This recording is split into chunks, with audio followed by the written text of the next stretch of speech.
প্রিয় বন্ধুরা, আসসালামু আলাইকুম।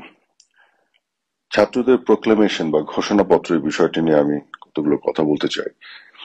এই মুহূর্তে বাংলাদেশের সাধারণ মানুষের এই ঘোষণাপত্র নিয়ে কোনো আগ্রহ আছে কি? আমি তো কোনো আগ্রহ দেখছি না, এবং কারোর মধ্যে কোনো আগ্রহ দেখছি না। এই ঘোষণাপত্র বিষয়টি নিয়ে শুধু শুধু এক ধরনের অস্থিরতা তৈরি করা হচ্ছে কোনো কারণ ছাড়া। কারণ এই মুহূর্তে সবচেয়ে প্রধান যে মৌলিক বিষয়গুলো বাংলাদেশের মানুষের সামনে, জনগণের সামনে, সেগুলো কি? বাজারের যে অস্থিরতা, দ্রব্যমূল্যের ঊর্ধ্বগতি, তার উপর দিয়ে কর বাড়ানো হচ্ছে, ভ্যাট বসানো হচ্ছে। মানুষ কিন্তু আরো দরিদ্র থেকে দরিদ্র হয়ে যাচ্ছে। এছাড়াও এই যে বিভিন্ন ধরনের কলকারখানা বন্ধ হয়ে যাচ্ছে, এবং অনেক কলকারখানার শ্রমিকরা দিনের পর দিন, অনেকগুলি মাস চলে গেছে, তারা বেতন পাচ্ছে না, তারা কাজে যেতে পারছে না। এবং জননিরাপত্তার যেভাবে বিঘ্নিত হচ্ছে, আইন শৃঙ্খলা পরিস্থিতি খুবই খারাপ। এবং বছরের শুরুতে বাচ্চাদেরকে বই পর্যন্ত হাতে তুলে দেওয়া যায়নি। তো এই ধরনের যে সমস্যাগুলো চারিদিকে আছে, এর মধ্যে প্রত্যেক দিন কিছু না কিছু বিষয় নিয়ে অস্থিরতা, আন্দোলন, এটা সেটা চলছেই।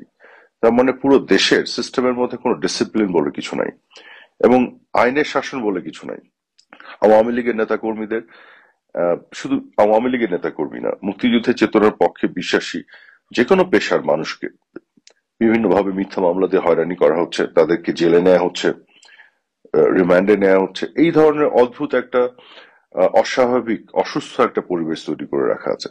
তো এর মধ্য দিয়ে মানুষ কিন্তু স্বস্তিতে নেই। যে মানুষ কিন্তু এখন স্বস্তি চাচ্ছে, এবং একটা ডেমোক্রেটিক ট্রানজিশন বা একটা গণতান্ত্রিক পরিবেশ ফেরত যাচ্ছে।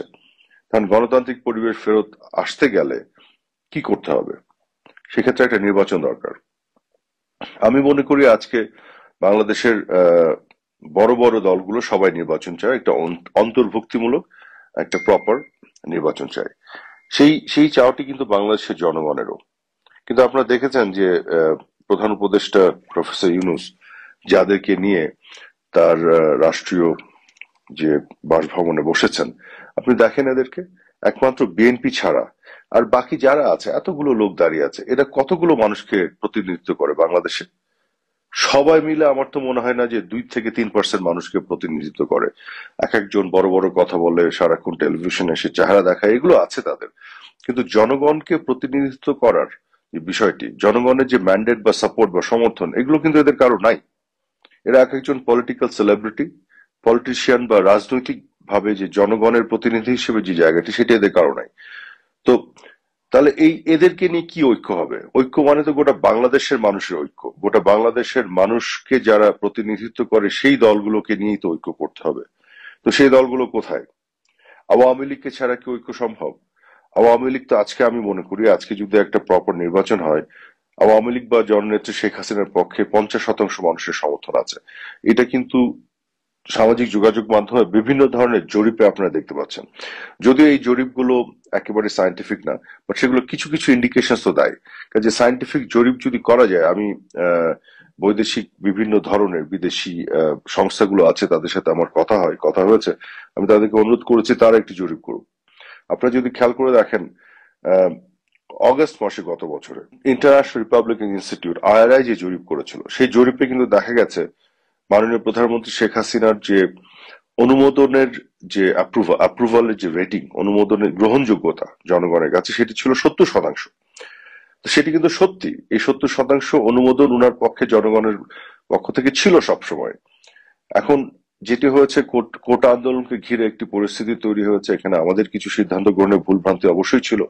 এবং তারপরে 16 তারিখে যখন আবু সাইদ সহ অনেকগুলো মৃত্যু হলো, এবং তারপর একটির পর একটি এই ধরনের হতাহতের ঘটনা ঘটা শুরু করলো, এবং একটা অল্প সময়ের মধ্যে এই যে ম্যাটিকুলাস প্ল্যানের অংশ হিসেবে মানুষের মনকে বিষিয়ে দেয়া, আমাদের বিপক্ষে মানুষকে বিভ্রান্ত করা, এবং আমরা এই যে পুরো জিনিসটা যে তদন্ত করে বের করব, এটাকে অ্যাড্রেস করব, তার আগেই কিন্তু অনেক ঘটনা ঘটে গেছে। তো এখন বিষয়টি হচ্ছে যে, কিন্তু ধীরে ধীরে এখন মানুষ কিন্তু অনেক কিছু বুঝতে পারছে, আমার বিশ্বাস। মানুষের বক্তব্যগুলো কিন্তু সামাজিক যোগাযোগ মাধ্যমে আসছে, এবং তৃণমূলে বিভিন্ন জনের কথাবার্তায় বোঝা যাচ্ছে যে আসলে শেখ হাসিনা যেভাবে দেশ চালিয়েছিলেন, পুরো সময়টা যদি খেয়াল করেন, যখন কোভিড-19 আসলো, তারপরে একটা চ্যালেঞ্জিং বাস্তবতা তৈরি হয়েছিল, তারপরে ইউক্রেন রাশিয়া যুদ্ধের পরে আর একটা চ্যালেঞ্জিং বাস্তবতা তৈরি হয়েছিল, কিন্তু সেই চ্যালেঞ্জকেও কিন্তু উনি মোকাবেলা করেছিলেন। তার আগে 12 বছর একযুগ তো চমৎকার একটি শাসন ব্যবস্থা উনি বাংলাদেশকে উপহার দিয়েছিলেন। বাংলাদেশের মানে লোডশেডিং পুরোটা বাংলাদেশ থেকে চলে গিয়েছিল। প্রত্যেকটি ঘরে ঘরে বিদ্যুৎ দেওয়া থেকে শুরু করে দ্রব্যমূল্যের যে নিয়ন্ত্রণ ছিল বাজারের উপরে, এবং সিঙ্গেল ডিজিটে 7.6% মতন ইনফ্লেশন ছিল। সব দিক থেকে একটা ভালো অবস্থায় ছিল তখন বাংলাদেশ। যাই হোক, কোভিড কোভিড যখন আসলো সেটিও যেভাবে মোকাবেলা করেছিলেন মাননীয় প্রধানমন্ত্রী তার নেতৃত্বে বাংলাদেশে আওয়ামী লীগ সরকার, এটিও তো মানুষের মনে আছে অনেকেরই, অনেকে হয়তো ভুলে গেছেন কিন্তু অনেকেরই মনে আছে। তো সব মিলিয়ে আমরা যেটি বলতে যাচ্ছি, আজকে যে একটা দুরবস্থা চারিদিকে, মানবাধিকার বলে কিছু নাই, গণমাধ্যমের স্বাধীনতা বলে কিছু নাই। 296 জন সাংবাদিকের বিরুদ্ধে 600টি মামলা করা আছে, 18 জন সাংবাদিক এখন জেলে। চিন্তা করে দেখুন। এবং একটি গণমাধ্যমও নাই যারা সরকারের সমালোচনা করতে পারে। বা আমরা যে স্টেটমেন্ট দেই, আমাদের কোনো স্টেটমেন্ট ক্যারি করার সাহস দেখাতে পারে, কারণ তাদেরকে বলে দেয়া আছে যে এটা যাতে তারা না করে। তো এই তো হলো দেশের অবস্থা। তো জননিরাপত্তা নাই, দ্রব্যমূল্যের ঊর্ধ্বগতি একেবারে চরম শিখরে, এর মধ্যে কর আরোপ করে দেশের মানুষকে একেবারে নাভিশ্বাস উঠে দেয়। এর মধ্যে এই যে ঘোষণাপত্র আর প্রোক্লেমেশনের নামে এইসব যে মানে কি বলবো, এগুলোকে মানুষ এক ধরনের জোক হিসেবে নিচ্ছে, এক ধরনের মানে উপহাস হিসেবে নিচ্ছে। এগুলোর কোনো গ্রহণযোগ্যতা নাই। আর বিএনপি ছাড়া বাকি যে দলগুলোকে নিয়ে বসে জাতীয় ঐক্যমতের কথা বলা হচ্ছে, এটাও একটা আরেক ধরনের হাস্যকর বিষয় তৈরি করছে।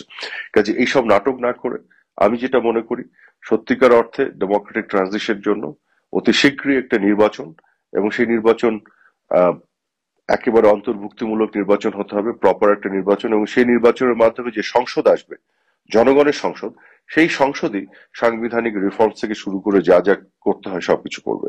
এবং সেই সংসদে যারা মেজরিটি থাকবে তারা সরকার গঠন করবে, দেশ চালাবে। যারা মেজরিটি থাকবে না তারা বিরোধী দলে থাকবে। এবং সেই সংসদের মাধ্যমেই আমি মনে করি অনাগত কালের জন্য একটা চিরস্থায়ী বন্দোবস্ত করা দরকার। নির্বাচনী প্রক্রিয়াকে একেবারে একটা এমন জায়গায় নিয়ে আসা দরকার যে কখনোই নির্বাচন কেন্দ্রিক জটিলতা ভবিষ্যতে বাংলাদেশ আর তৈরি না হয়। তা আপনাদের সবাইকে অনেক ধন্যবাদ।